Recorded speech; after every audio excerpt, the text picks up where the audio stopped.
Akibat lupa mematikan kompor saat salat Id, rumah milik Misnadi di Desa Seduri, Kecamatan Mojosari, Kabupaten Mojokerto, Jawa Timur terbakar. Dapur beserta seluruh peralatannya termasuk alat elektronik dan lemari makan ludes dilalap si jago merah. Beruntung lokasi rumah tidak jauh dari kantor pemadam kebakaran, sehingga dengan cepat api dapat dipadamkan dan tidak sampai merambat ke rumah tetangga. Setelah api bisa ditaklukkan petugas, pemilik membersihkan puing sisa kebakaran dan memisahkan barang berharga yang bisa diselamatkan.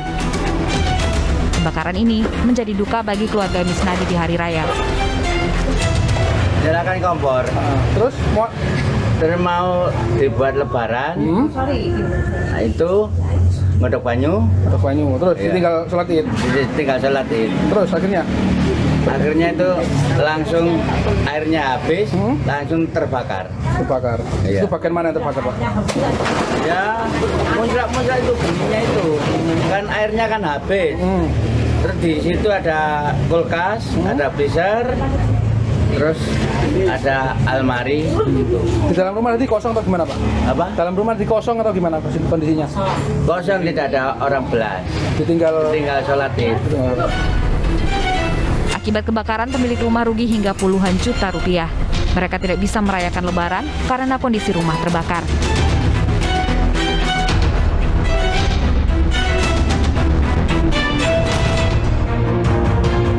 Selamat malam, selamat Hari Raya Idul Fitri 1443 Hijriah bagi saudara-saudara kami yang merayakannya. Apa kabar Anda? Pemirsa, kebakaran sebuah rumah yang terjadi saat ditinggal sholat Id di Mojokerto, Jawa Timur yang baru kita saksikan tadi menjadi pembuka jumpa kita di News Prime. Kami juga akan mengabarkan informasi terkini arus mudik Lebaran 2022 dari sejumlah wilayah. Saya Abraham Silaban, Anda menyaksikan News Prime.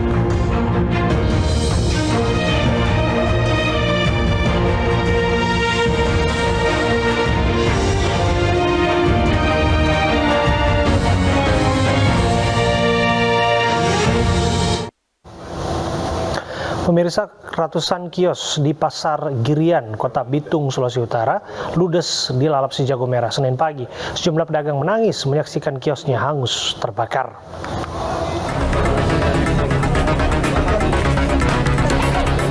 Kebakaran melanda Pasar Girian di Bitung, Sulawesi Utara. Api berasal dari salah satu kios sembako dan pakaian dan merambat cepat hingga ke 315 kios lainnya. Proses pemadaman api berlangsung lebih dari 1 jam dikarenakan akses pengisian air yang memakan waktu. Diduga kebakaran terjadi akibat arus pendek listrik. Ada berapa armada yang diturunkan? Baru 4. Tapi 1 jam ini belum padam juga, Pak? Ya, tapi apa kendalanya? Nanti kendalanya pemberitahuan ya, informasinya agak lambat. Ya. Dan akses air atau bagaimana? Akses jalan. Nah, mungkin kan kita harus cepat ini masuk ke dalam pasar akses seperti ini. Pasti kan kita harus pelan-pelan. Ya, baru kita harus melihat keadaan listrik yang ada di dalam. Sementara itu duka di hari raya Lebaran pertama dirasakan oleh salah satu pedagang. Korban menangis melihat 2 kiosnya hangus terbakar dan merugi hingga ratusan juta rupiah. Ya, cuma orang ini yang di rumahnya itu maksudnya ya mungkin Allah uji Kang, karena pas di hari yang kemenangan ini Allah uji orang dengan begini. Jadi nggak menghambat sukacita Lebaran itu atau bagaimana? Susah mau menjelaskan. Jadi mau merayakan ada kesedihan tersendiri ya, Bu ya? Iya. Kebakaran besar merupakan kali kedua menimpa Pasar Girian setelah sebelumnya pernah terbakar pada tahun 2019 silam.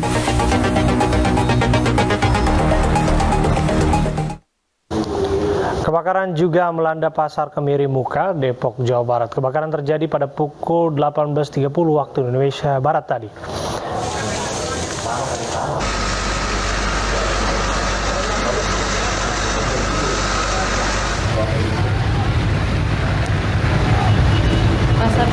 Kebakaran berasal dari salah satu lapak sayur pedagang, tempat penggilingan cabai dan lapak kelapa.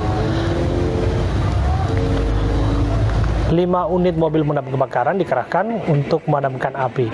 Cuaca hujan turut membantu proses pemadaman api. Api berhasil dipadamkan tepat pukul 19 waktu Indonesia Barat. Tidak ada korban jiwa dalam kebakaran ini dan pasar dalam kondisi sepi di Hari Raya Idul Fitri. Sementara polisi masih terus menyelidiki penyebab kebakaran. Pasar Kemiri kebakaran. Dan kini kita akan bergabung dengan rekan kami Iyung Rizky di Pasar Kemiri Muka, Depok, Jawa Barat. Selamat malam Iyung, apakah sudah diketahui dugaan awal penyebab terjadinya kebakaran? Baik Abraham, polisi memang saat ini sudah memasang garis polisi di tempat kebakaran di Pasar Kemiri, di mana ada sekitar puluhan lapak pedagang yang terbakar pada kurang lebih pada maghrib tadi. Saat ini polisi menduga karena aliran arus pendek atau konsleting yang ada di sekitaran lapak di tempat kejadian kebakaran ini, Abraham. Kami dengar bahwa lokasi kebakaran dekat dengan salah satu stasiun kereta. Apakah aktivitas perjalanan kereta terganggu? Baik Abraham, memang posisi pasar yang terbakar ini lapak menempel dengan rel dan dekat sekali dengan sinyal dari kereta, sehingga tadi sempat perjalanan kereta sempat terganggu dan terjadi beberapa penumpukan di seperti stasiun Depok Baru dan stasiun Depok Lama, Abraham. Ya, artinya sampai malam hari ini jalur kereta sudah aman? Saat ini sudah terlihat beberapa kereta sudah berlalu lalang kembali, Abraham. Kemungkinan kereta sudah kembali normal, Abraham. Ya. Nah, pertanyaan terakhir kami, bahwa ini kan keadaannya sepi. Yang ingin kita ketahui saat kejadian, apakah ada orang yang terluka dan sebagainya? Untuk korban luka memang tidak ada, namun saat kejadian tadi memang nggak semua lapak pedagang itu tutup, ada sebagian yang sedang berjualan, namun sayangnya api diketahui saat sudah membesar sehingga dengan cepat merambat ke area samping dan samping kanan dan samping kirinya, Abraham. Terima kasih laporan Anda Iyung Rizky dari Depok, Jawa Barat. Kita ke informasi lainnya, pemirsa. Mobil wisatawan mengalami kecelakaan tunggal di objek wisata Ceking, Tegalalang, Gianyar, Bali. Mobil menabrak pembatas jalan dan warung penjual oleh-oleh.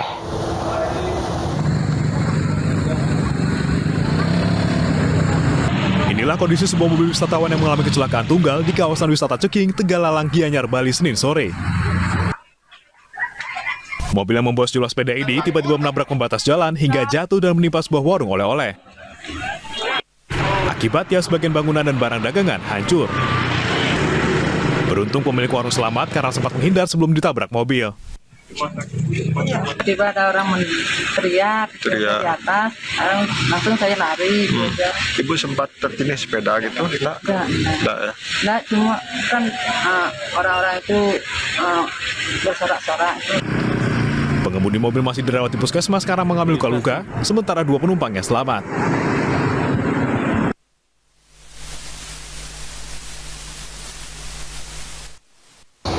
Ribuan warga memadati Jakarta International Stadium atau JIS di Jakarta Utara untuk menunaikan sholat Idul Fitri. Sementara itu, Wakil Presiden Ma'ruf Amin dan ribuan warga lainnya juga mengikuti sholat Id dengan hikmat di Masjid Istiqlal.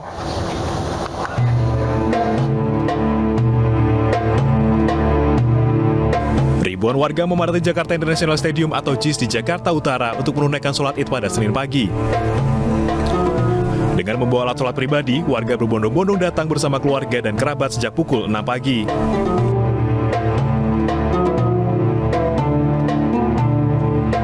Arus lalu lintas sempat tersendat akibat banyaknya warga yang datang. Allahu Akbar. Gubernur DKI Jakarta Anies Baswedan dan sejumlah tokoh lainnya juga turut hadir.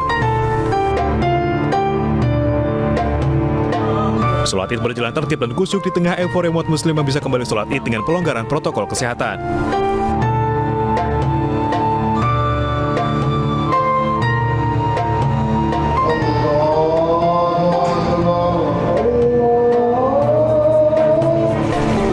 pelaksanaan ibadah sholat Id di Masjid Istiqlal Jakarta juga berlangsung khidmat dan tertib. Ribuan warga memenuhi ruangan utama masjid dan juga halaman masjid. Turut hadir Wakil Presiden RI Maruf Amin beserta Duta Besar Negara-Negara Timur Tengah. Sholat Id tahun ini mengusung tema semangat kerukunan berbangsa dan bernegara.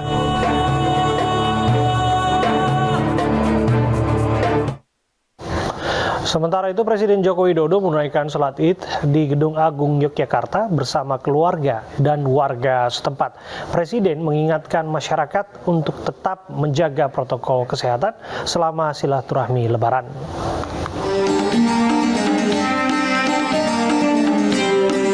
Presiden Joko Widodo didampingi istri Iriana Joko Widodo menunaikan sholat Id di Istana Kepresidenan Gedung Agung Yogyakarta. Tak hanya Jokowi dan keluarga, warga setempat juga diperbolehkan bergabung bersama Jokowi untuk sholat Id. Tema khutbah sholat Id tahun ini adalah solidaritas sosial di masa pandemi. Usai sholat Id, Jokowi bersilaturahmi dengan Gubernur Daerah Istimewa Yogyakarta, Sri Sultan Hamengkubuwono X.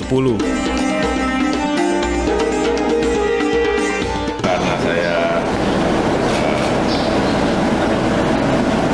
Bu Fitri saat ini berada di Jogja, tentu saja pertama kali yang kami kunjungi untuk silaturahmi dan mengucapkan selamat Hari Raya, mohon maaf lahir batin kepada Pak Sultan Abdul Dalam beserta Ibu Ratu dan keluarga. Di tengah silaturahmi, Jokowi juga mengingatkan masyarakat agar tetap disiplin menjaga protokol kesehatan selama mudik dan silaturahmi Idul Fitri.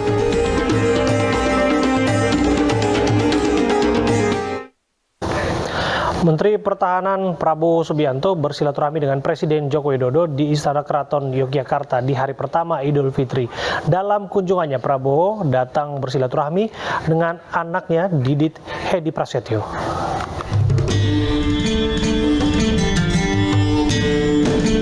Menteri Pertahanan Prabowo Subianto mengaku mendapatkan kehormatan besar karena diterima oleh Presiden Joko Widodo dan keluarga. Menurut Prabowo, hal itu sudah menjadi tradisi baginya saat hari pertama Lebaran bersilaturahmi dengan pemimpin negara. Sementara itu, Jokowi juga menyampaikan kunjungan Prabowo untuk silaturahmi di hari Idul Fitri tidak ada perbincangan soal politik, hanya pembicaraan ringan. Menurut Jokowi, hal terpenting dalam pertemuan tersebut adalah silaturahmi dan saling memaafkan. Saya ke tamuan Pak Prabowo dan Mas Didit dalam rangka silaturahmi di hari yang fitri ini, di Hari Raya Idul Fitri ini. Dan tadi kami banyak berbincang-bincang, tetapi hal-hal yang ringan-ringan, bukan baik politik enggak, ekonomi juga enggak, hal yang ringan-ringan semuanya yang kita bicarakan. Saya rasa yang paling penting sudah saling silaturahmi dan juga saling bermaaf-maafan. Yang paling penting itu. Terima kasih. Mendapat kehormatan besar saya diterima beliau pada hari Idul Fitri. Memang sudah tradisi kami ya, hari pertama kita silaturahmi kepada pemimpin kita, kepada presiden kita, dan saya mendapat kehormatan diterima pagi hari ini. Juga tadi Ibu Riana, kemudian Mas Kaisang menerima kami, dan saya dan Mas Didit. Kemudian kita ya berbincang-bincang secara ringan. Kita sama-sama cocok tinggal di Bogor. Dalam kunjungannya, Prabowo datang silaturahmi dengan anak sematawayangnya, Didit Hedi Prasetyo.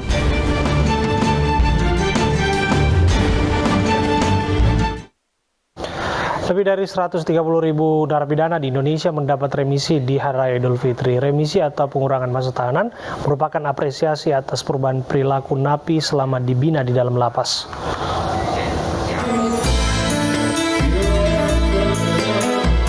Ratusan warga binaan bersama petugas lapas perempuan kelas 2A Pondok Bambu, Jakarta Timur melaksanakan sholat Id Senin pagi. Sholat Id digelar dengan hikmat dan tertib. Usai sholat Id, seluruh warga binaan saling bermaaf-maafan. Suasana pun menjadi penuh haru. Sejumlah narapidana bahagia karena mendapat remisi atau pengurangan masa tahanan. Sementara itu, lebih dari 900 narapidana di Rutan Salemba kelas 1A Jakarta Pusat juga mendapatkan remisi. Remisi berkisar 15 hari hingga 1 bulan masa tahanan. Remisi diberikan kepada napi yang menunjukkan perubahan perilaku selama dibina dalam lapas. Di Lebaran tahun ini, Kementerian Hukum dan HAM memberi remisi kepada lebih dari 130.000 narapidana di Indonesia, di mana 675 diantaranya langsung dibebaskan. Dari Jakarta, Tim Liputan iNews melaporkan.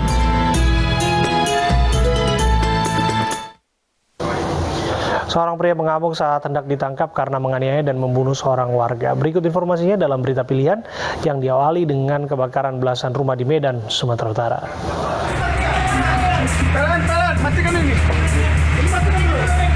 Belasan rumah semi permanen yang berada di kawasan padat penduduk di Kota Medan, Sumatera Utara ini ludes terbakar. Diduga api berasal dari salah satu rumah warga yang mengalami hubungan arus pendek listrik. Banyaknya material yang mudah terbakar dengan cepat membuat api merambat dan menyambar ke rumah di sekitarnya. 1,5 jam petugas berjibaku dengan sejago merah. Akhirnya api dapat dijinakkan setelah 10 unit mobil pemadam kebakaran Kota Medan diturunkan ke lokasi.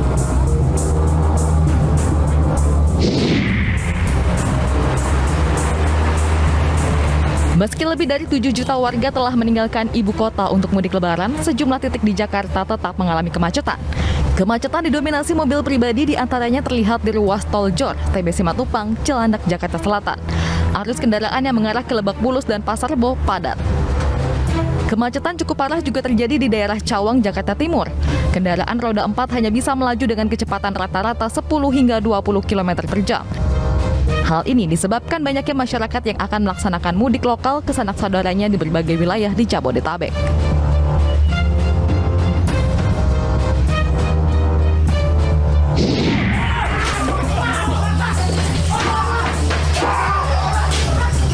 Coprak, gurih coprak. Proses penangkapan seorang pria di Desa Ngandong, Gabakan, Kabupaten Tuban, Jawa Timur bernama Budi yang sebelumnya ngamuk dan menganiaya satu warga hingga tewas. Aparat Polres Tuban terpaksa melepaskan tembakan gas air mata lantaran pelaku bersama kakaknya Ainul Zakir melawan dengan senjata tajam. Kakak beradik ini kemudian kabur ke perbukitan dengan membawa senjata tajam. Diketahui keduanya merupakan orang dengan gangguan jiwa. Mereka ditangkap di tempat terpisah. Kakak pelaku ditangkap di perbukitan, sementara Sihabudin ditangkap saat ia kembali ke rumah. Sihabudin menyerah dengan melepaskan senjata tajam yang digenggamnya. Keduanya kemudian langsung dibawa ke Polres Tuban.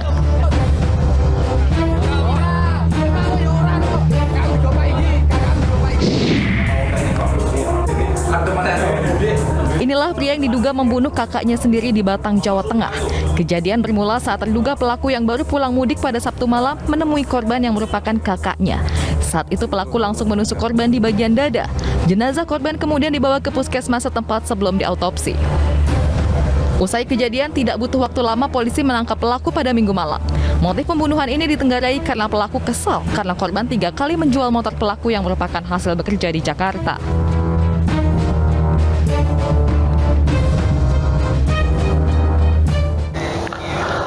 Di Hari Raya Idul Fitri, sejumlah titik dan layanan transportasi publik masih diramaikan penumpang. Informasinya saat lagi untuk Anda.